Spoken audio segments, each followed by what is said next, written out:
জীবনে যখনই কোনো বস্তু বা সুখ স্বাচ্ছন্দ্য অধিক মাত্রায় আপনার কাছে চলে আসে, তখন নিজেকে শ্রেষ্ঠ মনে করার একটা প্রবণতা দেখা যায়, যা হয় আত্মবিশ্বাসে পরিণত হয়, নয়তো অহংকারে।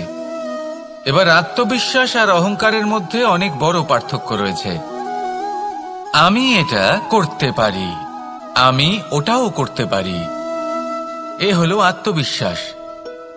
শুধুমাত্র আমি এটা করতে পারি, শুধুমাত্র আমি ওটাও করতে পারি, আমি হলাম সর্বশ্রেষ্ঠ, এটা হলো অহংকার। এবার এই অহংকার এর ধ্বনি অনেক দূর প্রবাহিত হয়, আর এর প্রহার সর্বপ্রথম আপনাকে বিপর্যস্ত করে। এবার এই অহংকার এর বিপরীত শব্দ হলো বিনয়, অর্থাৎ নিজের ঊর্ধ্বে উঠে অন্যের বিষয় ভাবনা চিন্তা করা, সংসারের বিষয় ভাবা। এই বিনয়ী হবার চেষ্টা করুন, একের থেকে অনেক হওয়ার চেষ্টা করুন এবং একসাথে থাকার চেষ্টা করুন। নিশ্চিত রূপেই আপনি বিকাশের কারণ হবেন। মত্ততা থেকে নিজেকে দূরে রাখুন, অহংকার থেকে নিজেকে দূরে রাখুন। এই মন প্রসন্ন হয়ে বলবে, রাধা রাধা। মানুষ বড়ই বিচিত্র প্রাণী। অধিক থেকে অধিকতর ধন লাভ করার চেষ্টায় নিজের শরীরকে নষ্ট করে ফেলেন, নিজের শক্তি হারিয়ে ফেলেন, নিজের সামর্থ্য হারিয়ে ফেলেন। আর যে ধন লাভ করেন সেটা কোথায় যায়? সেই শক্তি, সেই সামর্থ্যকে আবার ফিরে পাওয়ার জন্য। আর কিছু মানুষ জীবন এমনভাবে যাপন করেন যেন তা কখনোই শেষ হবে না, কিন্তু শেষ তো সবারই হবে। আর যখনই শেষটা কাছে চলে আসে, তখন মানুষ এটা বুঝতে পারেন যে সে জীবনকে উপভোগ করেননি। তার কারণটা কি? লালসা। এই লালসা জন্ম দেয় লোভকে, আর এই লোভ জন্ম দেয় আপনারই বিনাশকে। সেই জন্য আজ আপনার কাছে যা কিছু আছে, যেমনটা আছে, তার সাথে জীবন যাপন করুন, পূর্ণরূপে যাপন করুন। আপনার কাছে যতই ধন, শক্তি, মান থাকুক, তা সবার মধ্যে ভাগ করতে শিখুন।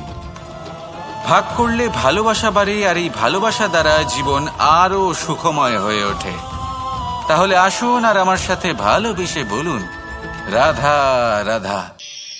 জীবনে যখন কোনো ব্যক্তি নিজের লক্ষ্য প্রাপ্তির জন্য নিরন্তর পরিশ্রম করতে থাকেন, চেষ্টা করতে থাকেন, তখন তিনি কষ্ট অনুভব করেন, কখনো শারীরিক কষ্ট, কখনো মানসিক কষ্ট।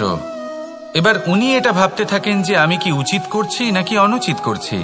কারণ অন্যদিকে এমন একজন ব্যক্তিও আছেন যিনি একদমই পরিশ্রম, চেষ্টা করছেন না। তিনি মদিরা পান করেন, বিলাসিতায় জীবন কাটান, অলস প্রকৃতির হয়ে ওঠেন, নিদ্রাতে বিলীন হয়ে থাকেন আর ভাবেন যে তিনি সুখ লাভ করছেন। কিন্তু এরকম কেন হয়? কারণ যখন আমরা সৎ পথে থাকি, উচিত পথে চলি, লক্ষ্য প্রাপ্ত করার জন্য চেষ্টা করতে থাকি, তখন আমাদের ভেতরে থাকা নেতিবাচক শক্তি এবং পাপ এই দেহকে ত্যাগ করে দেয়। আর এই অনুভূতিটাই আমাদের দুঃখের অনুভূতি দেয়, কষ্ট দেয়। এবার সেখানে যদি আমরা কুপথে চলি, অনুচিত পথে চলতে থাকি, তাহলে আমাদের ভেতরে থাকা পুণ্য এবং ধনাত্মক শক্তি আমাদের দেহ ত্যাগ করে দেয়। আর এই অনুভূতির কারণেই আমরা সুখ অনুভব করি। কিন্তু কখনো ভাববেন যে এই সুখ বেশি সময় পর্যন্ত থাকে না। সেই জন্য সবসময় মনে রাখবেন, যদি আপনি জানেন যে এটাই আপনার লক্ষ্য, এটাই উচিত পথ, শুভ পথ, তাতে নিরন্তরভাবে এগিয়ে যেতে চেষ্টা করতে থাকুন। এই কষ্ট আপনাকে সুখের পরাকাষ্ঠায় কখন পৌঁছে দেবে তা আপনি জানতেই পারবেন না। আসুন আমার সাথে ভালোবেসে বলুন, রাধা রাধা। ঈর্ষা আমাদেরই মনে বসবাস করা আরো একটা শত্রু। তবে এই শত্রু কখনো কখনো আমাদের জন্য লাভদায়কও হতে পারে, কিন্তু যদি আমরা সতর্ক না থাকি তাহলে সেটা ততটাই ঘাতক হয়ে উঠতে পারে।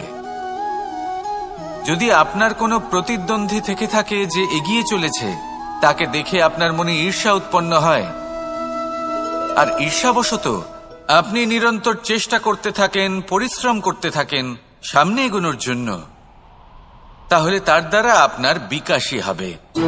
কিন্তু যদি আপনি নিজের বিরোধীকে শেষ করতে দেওয়ার জন্য অগ্রসর হন, তাকে বিনাশ করার জন্য অগ্রসর হন, তাহলে এই ঈর্ষা প্রথমে আপনার বিনাশ অবশ্যই করবে। একটা কথা আছে, এটা পশু প্রবৃত্তি, আপনি শুধুই নিজের বিকাশের কথা ভাববেন। তিনিই হলেন প্রকৃত মানুষ, যিনি অন্য মানুষের জন্য প্রাণও দিতে পারেন। এই ঈর্ষা যদি আপনাকে বিকাশের পথে নিয়ে যেতে পারে তাহলে খুবই ভালো। যদি আপনাকে অন্য কাউকে বিনাশ করে দেওয়ার পথে অগ্রসর করে তাহলে তার থেকে দূরে থাকাই ভালো।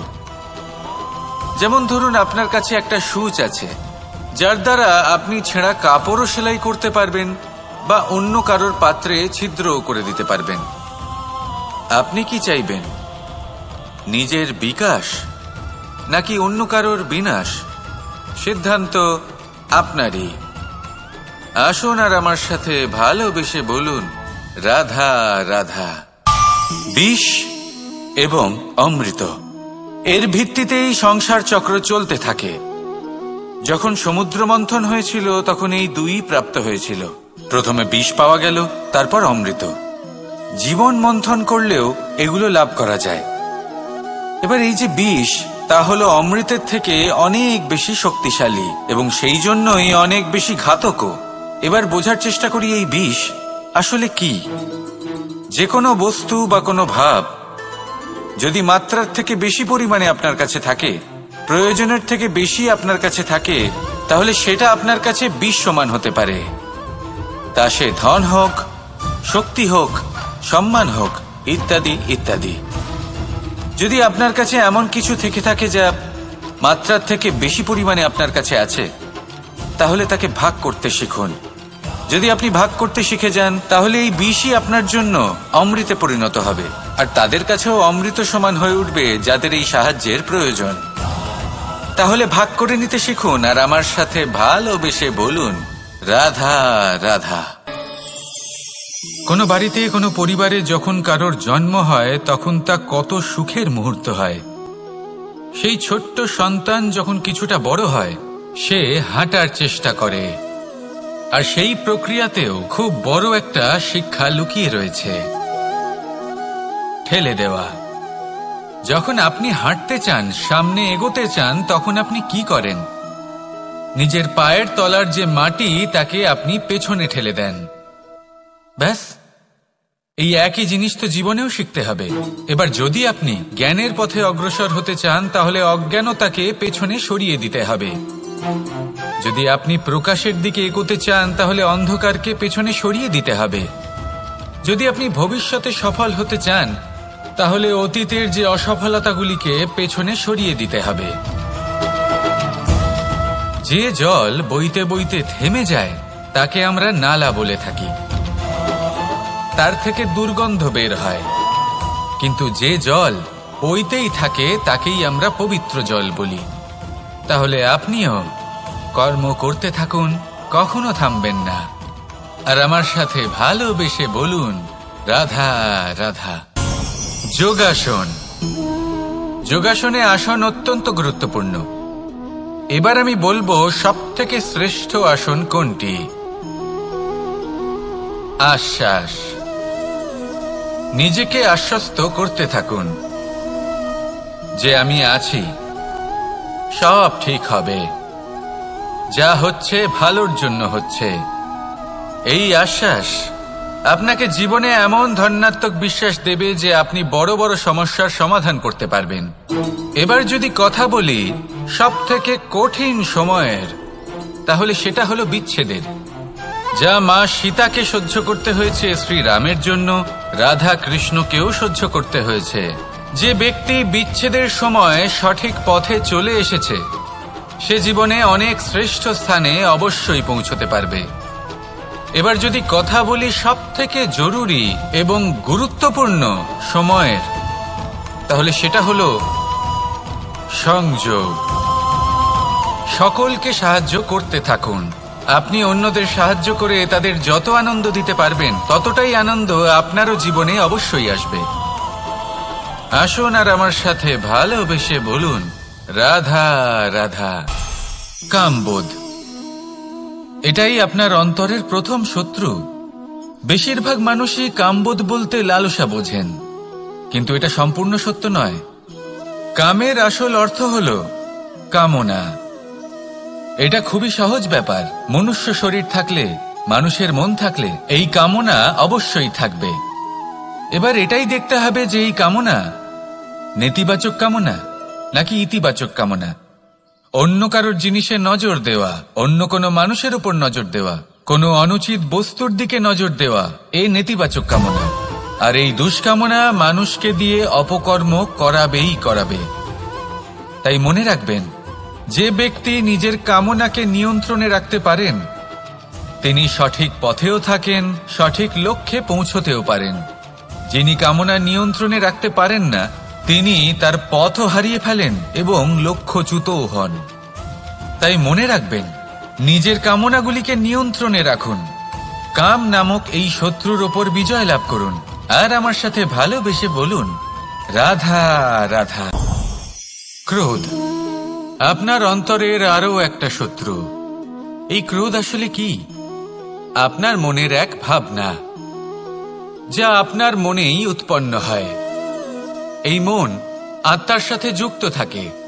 এখন একটা ভাবনা যা আত্মার সাথে যুক্ত থাকে তাকে অনুচিত কেন বলা হয় সেটা বোঝার চেষ্টা করুন। ক্রোধ কখনো কখনো জরুরি হয়, বিশেষ রূপে তখন যখন আপনি সঠিক পক্ষে দাঁড়িয়ে রয়েছেন এবং সামনের ব্যক্তি অধর্মের পক্ষে রয়েছেন আর বিনম্রভাবে মানছেন না। যেমন শ্রীরাম ক্রুদ্ধ হয়েছিলেন সাগরের ওপর। ওটা উচিত ছিল, আর তা ততক্ষণই উচিত যতক্ষণ আপনি ক্রোধকে নিয়ন্ত্রণ করছেন। যদি ক্রোধ আপনাকে নিয়ন্ত্রণ করতে শুরু করে তাহলে পরিস্থিতি এমনও হতে পারে, ধরুন একজন ব্যক্তির প্রতি ক্রোধের কারণে আপনি তার ক্ষতি করতে চান। আপনি একটা কয়লা হাতে নিলেন আর সেই কয়লা সামনের ব্যক্তির ক্ষতি করার পূর্বে আপনার হাত জ্বালিয়ে দেবে। ব্যাস, ক্রোধ এটাই করে। সর্বপ্রথম আপনার ক্ষতি করে, আপনার বিবেক হরণ করে নেয়। আপনি আপনার নিয়ন্ত্রণ হারিয়ে ফেলেন আর সবকিছু নষ্ট হয়ে যায়। বেশিরভাগ মানুষ ক্রোধে এমন সিদ্ধান্ত নেন যে সেটা তাদেরই বিনাশের কারণ হয়ে দাঁড়ায়। আর কিছু মানুষ বলেন যে আমাদের জীবনে এত যন্ত্রণা আছে, এত সংকট আছে যে ক্রোধ উৎপন্ন হবেই। আর এরকম সময় এটাই উচিত হবে যে আপনি নিজেকে ক্রোধের থেকে দূরে রাখুন আর তারপর সমস্যার নিবারণ করুন। আর এই নিবারণই আপনার জীবনকে একটা শ্রেষ্ঠ স্তরে পৌঁছে দেবে। তাহলে ক্রোধ থেকে দূরে থাকুন, সুপ্রসন্ন থাকুন আর আমার সাথে ভালোবেসে বলুন, রাধা রাধা। লোভ আপনার অন্তরের আরো একটা শত্রু। দেখতে গেলে এটা একটা শব্দ, একটা সংস্কৃত শব্দ। লব ধাতু থেকে উৎপন্ন হয়েছে। এর অর্থ কিছু লাভ করা। কিছু লাভ করা অনুচিত নয়, আরো কিছু লাভ করাও অনুচিত নয়, কিন্তু সব থেকে বেশি আমিই লাভ করব, আমি আরো চাই, আরো বেশি চাই, আরো বেশি পেতে চাই, এটাই হলো লোভ। আর এই লোভ যখন গ্রাস করে তখন আপনি যা পেতে চান, সে ধনই হোক বা মানই হোক, তা অর্জন করার জন্য মানুষ যে কোনো স্তরে পৌঁছে যেতে পারে। যদি মানুষ ধন অর্জন করতে চান তাহলে তার জন্য তারা অধর্মের পথেও চলতে পারেন। যদি সম্মান অর্জন করতে চান তাহলে অন্য মানুষকে ছোটও করতে পারেন। শেষ পর্যন্ত আপনার এটা মনে হতে পারে যে যদি একটু অল্পই প্রাপ্ত করতাম কিন্তু ভালোবেসে প্রাপ্ত করতাম, এই জীবন আরো অনেক বেশি সুখী হতো। লোভ আপনার জীবনে, আপনার মনে কখন যে প্রবেশ করবে সেটা আপনি জানতেও পারবেন না। তাই এটা চিনতে শিখুন আর তৎক্ষণাৎ জীবন থেকে বাইরে ফেলে দিন। যা কিছু লাভ করতে চান তা ভালোবেসে লাভ করুন আর সেই ভালোবাসার সাথেই বলুন, রাধা রাধা।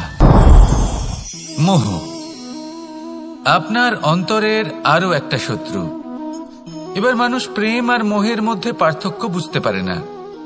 কিছু মানুষ ভাবে যে মোহর মধ্যে খারাপ কি আছে।